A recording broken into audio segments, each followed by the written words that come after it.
Man, you drank all that. Oh god. Oh, for a Empty. long time. All right, we're back.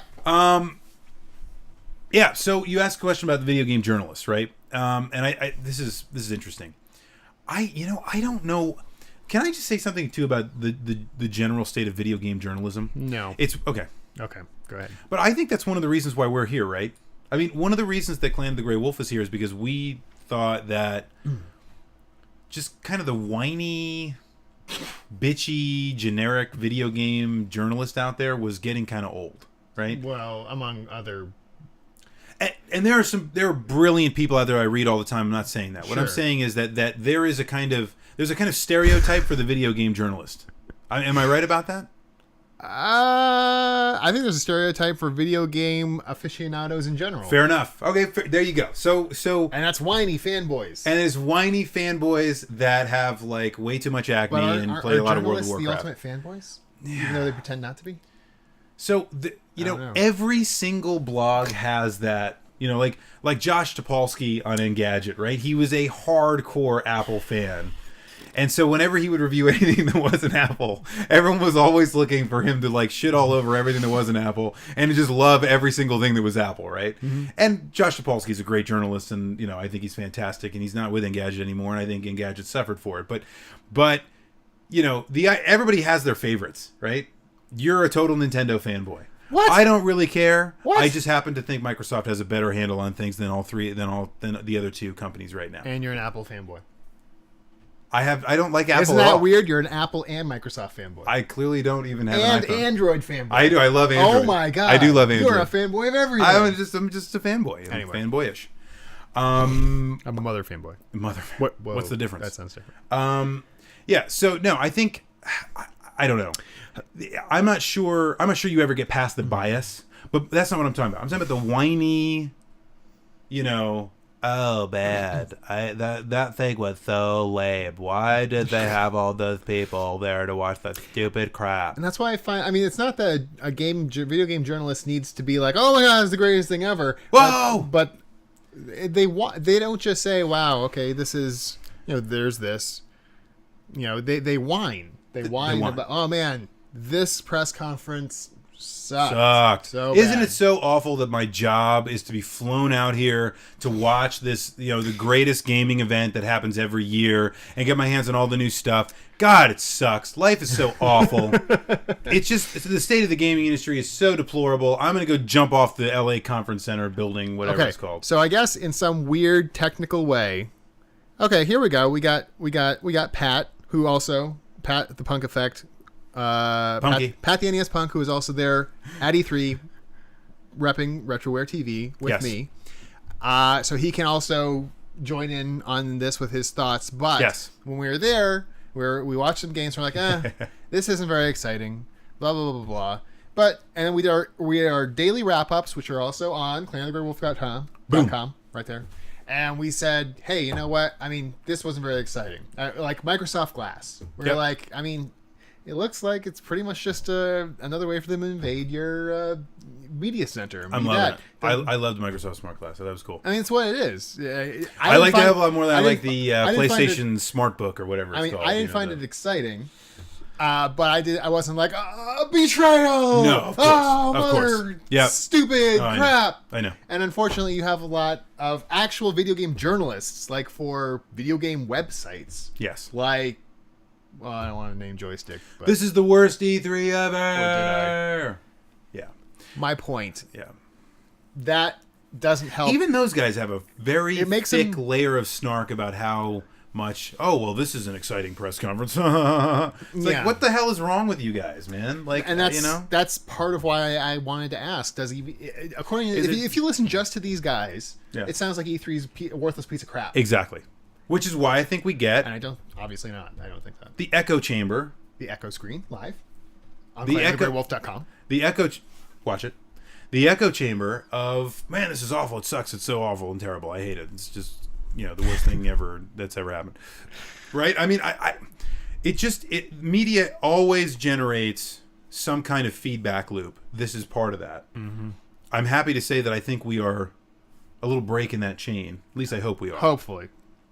Maybe not always, but we try. Not always. And look, if you want to talk about how bad the Star Wars prequel is, you're not going to deviate from the norm with us, right? We hate it. The point is, I think that E3 has a great purpose beyond just earth-shattering announcements. Know what I mean? Vern? Yes, I do. And I think something like Microsoft Smart Glass is a really cool change of pace that gives new life to a system that is not earth-shattering. It doesn't change the world. It's not, explosions and, Old Spice guy. It's just something cool that they're adding to a current gen system to make it cool. I like that. Okay. So let's kind of wrap this up, and then we'll do our quick best of E3. Yeah. Because I think we're legally obligated to do that. Right. But our lawyer is standing by. Pat said an interesting question: where is the Walter Cronkite of the gaming world? That's a difficult. Okay. So Walter Cronkite is a cultural icon that delivers the nightly news, right? Mm-hmm. No one is. I think he's asking who do you go to as the video game journalist that you trust most? That is a tough because one. That's, for right or wrong, Walter Cronkite is the guy everyone trusts. Okay, not anymore. He's dead, but you know what I mean. He did. That's what that's what his shtick is. That's what he's. What's wrong with you? Before I tell you, he did. I'm gonna go with. Oof. I would probably say. Is it Michael Pachter? Yeah. God, I hate that. Why? He does his job. His How job much does is he get paid to sit around and just be like, I think there's going to be an Xbox. They get paid a lot of money. They get paid a lot of money. Next Monday. He's not necessarily a journalist as much as he is a financial analyst. Right? Yeah, well, anyway. In any case, the point is, I would say somebody like Chris Grant. Okay. Who is? Who used to be with Joystick and left. He used to be he used to be the what was he? He was the executive editor of Joystick, right? I think so. Yeah. And now he's the executive editor of what will be. What was the announcement of what they're going to become? The Verge, right? No, Polygon. Polygon. It's The Verge now. The Verge now. It's going to be Polygon. Right. Which I thought was a little overly generic. Kind of an interesting Polygon.com. They had to buy the domain. Anyway. Why is he a journalist again? Oh, you mean Pachter. Okay. But yeah, no, exactly. So, but I like Chris Grant. He's got a level head. I've met him. He's a nice guy. But he also isn't somebody that just kind of jumps out there and says, this is the most amazing thing. He's not prone to hyperbole, which I think a lot of people are. Oh, this is the worst thing ever. This is the greatest. Doom 3 is the greatest game I've ever played. It's not like that, right? Mm-hmm. And I think his appreciation for the art of gaming is such that I would trust him. So I'll say that. I like Linsanity. That is not an answer. Jeremy Lin is also not a video game journalist. Oh. One of my favorites, one of the few I actually follow on Twitter too, is Chris Kohler. Chris Kohler is probably number 2 on my list. Chris Kohler is an awesome analyst. Yeah, and this time when I saw him at E3, I was like, oh yeah, it's Chris Kohler. We totally talked to him at PAX East. Yep, I was up on stage with him. Oh, that's true. You were live on the internet. With I breathed the same air. Well, we both breathe the same air. But I've listened to Chris Kohler for a long time. He is an awesome. He is a definitive video game journalist and not some schmuck with a show. Like I think a lot of people are. Like us. Yeah. We're just schmucks with a show. Basically. Thank you for being the schmucks that watched the schmucks with a show. Thank you so much. With schmucky goodness. Schmucked it up. Schmucky. We totally schmucked that one. Anyway, so are we going to do a best of E3 now? Yes, let's hurry up. All right, let's do that. We'll do another thing on video game journalism. We'll do a podcast on that sometime. Go. Maybe. Oh, my best? Yeah, your best. But of the things I saw, and Pat can vouch for me on this. I was trying really hard to find something on South Park, the South Park RPG. Yes, besides what was as a Microsoft keynote. Right. Yeah. I don't know if I just suck. I couldn't find anything on it. No, because nothing's been done yet. That's what I thought. Yeah. I was just checking to make sure. But that looks really good. But looks really good. From what I actually saw, I'm very excited about the next SimCity, which is just called SimCity. Though it's really SimCity 5. Yep. Because that's the new thing. It's like redoing old game. Anyway. Yeah. But it's not like it's not what the last few SimCities have been. It's not just a City Simulator, an increase. I hate you.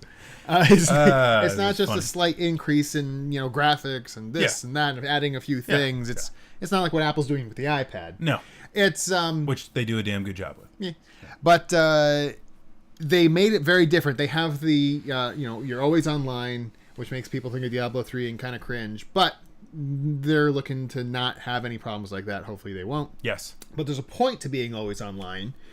You are in a region with other people, and you each have your own city. I talked about this in the E3 recap. Yep. You each have your own city, and you can specialize in something. You can be a tourist city or an industrial city, blah, blah, blah. And you each you're codependent on each other. You need stuff from other people. Right. There are big projects, like airports. And you can't build an airport on your own because not every city has an airport. Right. You have to pool resources and actually get those resources delivered to this place. Yep. And they have this glass box engine, which is really amazing. It's like built from the ground up, where you have basically the city is actually alive. It's and not literally. It's yeah. You can like go down the street level and actually, things, you can watch things that affect your city. You can watch crime happen. Right. Or like The Sims. Meow. Is that yes? That's meow, yeah. Oh yeah, meow. Meow. You can watch a See how many meow times I can say meow on the podcast. I'm just gonna say it looks very, very good. Yeah, okay, SimCity's a good one. I like that. That was a good one. And a special mention to Ni no Kuni, which is Wrath of the White Witch, which is a JRPG coming out for PlayStation 3. Made by Level 5. Meow. Cool stuff. Yes. Cool stuff. So I liked all those. Although I'm not Jay Conradi. She said hi at E3. I'm not really into the SimCity thing. I never really played it much. You suck. City Simulator. I was much more of a Civilization kind of a guy. Just leaving the podcast. I'm just going to run the show here from this point out myself, folks. Just so you know. Besides the cat is on the table. He's probably going to trip over the kid. So anyway, steering the ship. That's me. Commodore, cat. Wee. It's me and Cooper just working the echo screen live. This show has just gone completely to pot. Do you realize that? I'm just derailing you completely. My best of E3. So here's what I'll say. I really liked The Last of Us, the Naughty Dog creation, which I thought was awesome. The zombie horror survival kind of game. Really, really cool looking. I think head and shoulders better than what I saw from something like Resident Evil 6, which I was really not happy about that, to be honest. You know what I think? What, Cooper? I think for the crap. And also, that was the worst E3 ever! Yeah, so you're the typical video game journalist. Yep, Cooper. now we know. Now get out of here. Okay. So I'd say that. I would also say that I really enjoyed... okay, here's an interesting concept. I like the idea of the Dishonored game. Dishonored looks to me like almost BioShock. What BioShock 2 should have been is what it looks like to me. Instead of just a crappy sequel. Well, no, BioShock 2 sucked. Everyone knows that. Ouch. It sucked. It was awful. It hurts my feelings. So Dishonored looks like something. something. It looks like something interesting, right? I'd like to see that. But I don't know if I'd go my best of E3. But I would say Assassin's Creed 3 looks awesome. Yes. I would love to play Assassin's Creed 3. I'm intrigued by the setting, etc. Everything about the game looks really, really cool. Yep. And other than that, I would say Halo 4 looked awesome. I'm not a Halo fanboy, but I enjoy Halo games. You're such a fanboy. I mean, I like Halo games. I'm not as excited about this as I was for Reach, but I like it. I think it's cool. And in terms of hardware, the Wii U had some really cool stuff. I mean, let's talk about the new Super Mario Brothers U, not 2. Yeah. That looked actually really cool, and I like I like the Wii U implementation. I think it looks neat. I should say I'm interested in Wii U. I'm going to get one, and you're going to come with me, and we're going to sit out in the cold. Most likely not going to happen. I mean, I'm not saying it won't happen. I will give you $1. A Wii U. Close. No. Because it's going to cost $1. It's going to cost $100,000. Yes. So no, Wii U is a cool premise. I'm not sure it was my favorite. I like the idea of smart glass. I'd like to see it being implemented in something that's not just Xbox content specifically. So yeah, I mean, like for example, if I want to watch something on Netflix and I want to get information about it, can I still use Smart Glass to do things like control and get supplementary information? If I can do that, I am sold on the Smart